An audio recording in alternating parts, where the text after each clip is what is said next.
Yeah, I just need to give you the $2 for payment. 4.90.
Milk is defined as a fluid secreted by the mammary glands of females for the nourishment of their young, especially cow's milk used as food by humans. So where did it come from? Cow and goat milk has been a popular drinking substance since well before the 1200s, but it is only as recently as 1993 that the United States government began running Got Milk ads, claiming milk to be a health food. Drink your milk, kids. I don't want milk. Milk's for babies. Yeah, babies. Oh yeah? Well, I happen to know that milk helps build strong bones. So drink up. Well, Mr. Miller told me he never drinks milk. Look at him. Yeah. Hi, kids.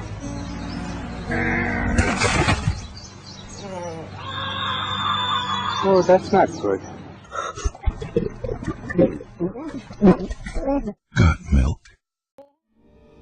These ads, which cost around $180 million a year, are from the popular Got Milk campaign. From spots on television, ads in magazines, and cartoons for children, the processed dairy industry continues to bombard the public with pro-milk propaganda. While the USDA recommends milk because it contains 3 vital nutrients, calcium, potassium, and vitamin D, the Harvard School of Public Health has labeled these recommendations as a step in the wrong direction. The biggest supporting factor on milk's side is that it somehow reduces fractures.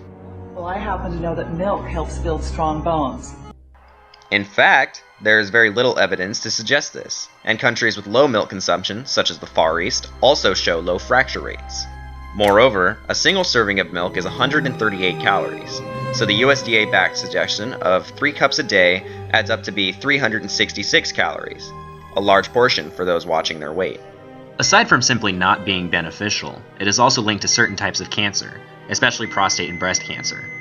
The source of the correlation is unknown, though it is likely tied to the recombinant bovine growth hormones, or RBGH, also known as Posilac. Posilac is a product of Monsanto, and took about $500 million of research and development to become a viable expense for dairy owners.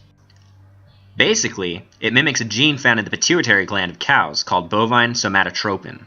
By injecting this artificial Posilac into the cows, they are able to produce 10 to 15% more milk than they are from cows not treated with RBGH. While it is approved by the FDA and considered to present no additional risk to consumer health in the milk product from injected cows, Posilac has been banned from use in Canada, Australia, New Zealand, Japan, Israel, and the entire European Union since the year 2000. How did we get here? What does Big Dairy look like, and how is it that became the dominant model? When in fact, it's pretty clear that you're going to make better milk, maybe even healthier milk, by being smaller scale. Professor Rudisell owns his own goat farm and produces his own raw, RBGH-free goat milk. With goat, you don't have very much raw goat milk commercially available, if any, really at all. Which is the point for us of doing it. You have access to a kind of milk that's not widely available. Yeah, so we and all of our cheeses that we make, like for ourselves, are raw milk cheeses, and that's primarily how we think about ourselves as cheesemakers. Soft cheeses like Chev, like spreadable kind of cheeses. We make these little mold ripened cheeses that are bloomy, like little camemberts and bries that have a white mold growing on the outside of them. That's a Provence style cheese. We make a hard aging cheese, kind of in a Gouda style. We make Parmesan. We make a lot of feta. It's pretty fun. One of the main reasons Professor Rudisell owns his farm is to supply his own raw milk. Legally, however, he cannot sell locally on such a small scale. And that raises a whole set of other questions, because we're also kind of legally not in the state, not set up to really handle small scale dairy. Like, we're allowed to consume our milk ourselves, but that's pretty strictly defined, as your immediate family.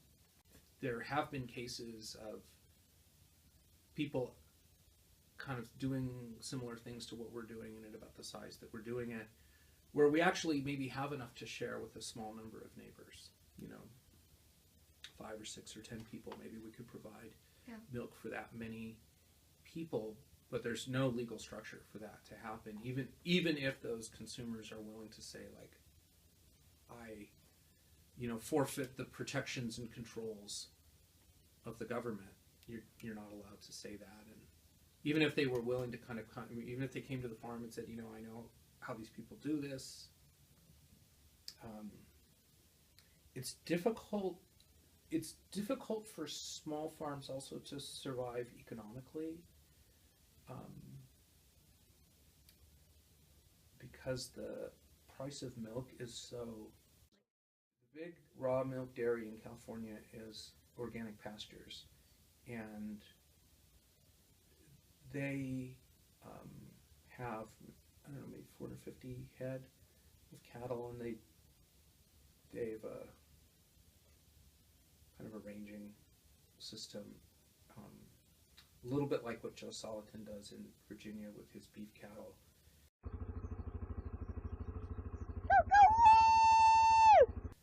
Where they move them around from pasture to pasture and let the pasture regenerate.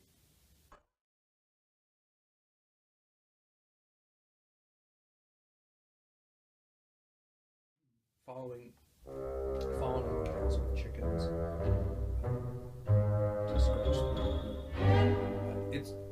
that operation's a little bit different than it is in Virginia, because in California you have to water grasses. But by all accounts, it seems, it's like when you go visit it, it's a nice place, and it sort of makes you, it's sort of what you think a dairy farm might look like.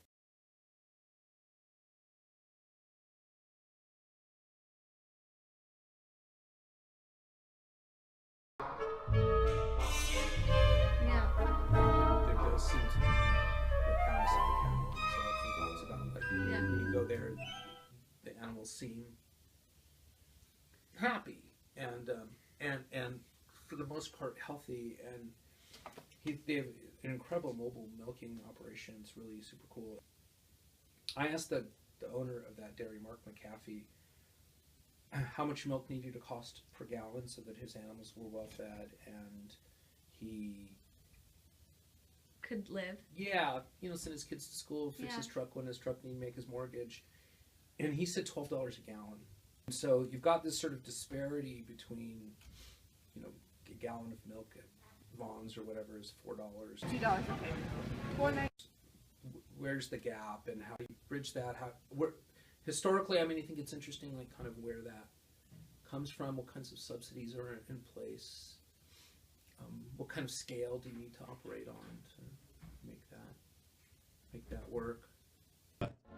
Subsidies from the FDA help to ensure that bigger corporations can continue to outsell healthier alternatives. So it's like it's subsidized. The one bright spot in all of this, I think these days, is that the artisan food movement has created markets for small scale cheesemakers. So a lot of dairy, kind of small and medium sized dairy farmers are trying to like provide value added products by making cheese, but like not cheese at this grand scale, cheese at like a much more kind of local or smaller scale. And I know in California that the problem is bad enough for small dairy farmers that there's the CDFA, the California Department of Food and Agriculture, which is like the arm of the USDA. In California has like a dairy suicide hotline. A what? In California has like a dairy suicide hotline. They think, there's 100 dairy farms are going to go out of business this year. There's all this price pressure on farmers. And it's a really kind of shockingly, it's like a high incident of suicide. And I've always sort of thought it had to do with the fact that, dairy farmers probably actually care about their animals and don't like having to make uncomfortable choices. And they go through all those births and deaths and all that stuff, If you want to come out someday, as long as like we can figure out a time that works for both of us, if you want to come out and shoot.